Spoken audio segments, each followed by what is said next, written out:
امبارح بابا جات له مكالمة تليفون، وابويا حد كبير في السن، وبالرغم ان هو كان موظف بنك بس دخلت عليه حد كلمه في التليفون: اي يا فندم، مساء الخير، احنا بنبلغ بس حضرتك ان الكارت بتاعك هيقف، والكلام اللطيف ده.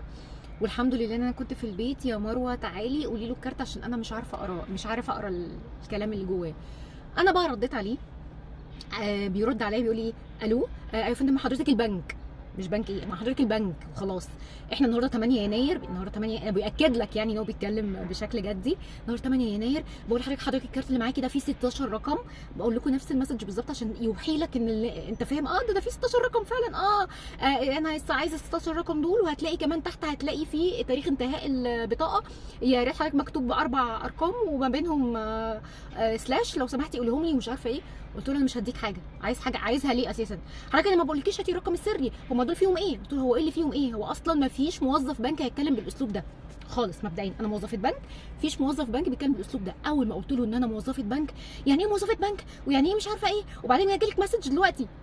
المسج بقى ايه؟ كانت من ام بي اي اللي هو البنك الاهلي، واحنا مش البنك الاهلي.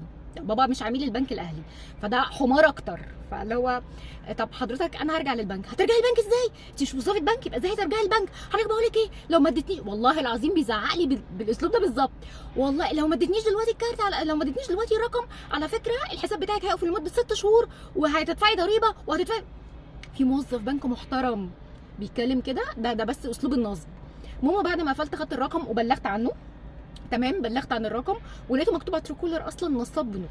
فبعد اذنكم، بعد اذنكم، لان البنك حذر كتير، البنوك كلها حذرت كتير ان مفيش حد بيتكلم وبيقول لك هات ارقام، مفيش اي حد. ومع ذلك في ناس كتير زي والدي، زي ناس كتير مش يعني مش حاطه في دماغها حاجه، وبكل سجيه بيقولوا: ارجوكم مفيش موظفين بنوك بيتكلموا بيقول لك هات الارقام، ومفيش موظف بنك هيزعق لك في التليفون، ومفيش موظف بنك هيهددك ان انت لو ما اديتلوش الحاجه دي ان الحساب بتاعك هيقف.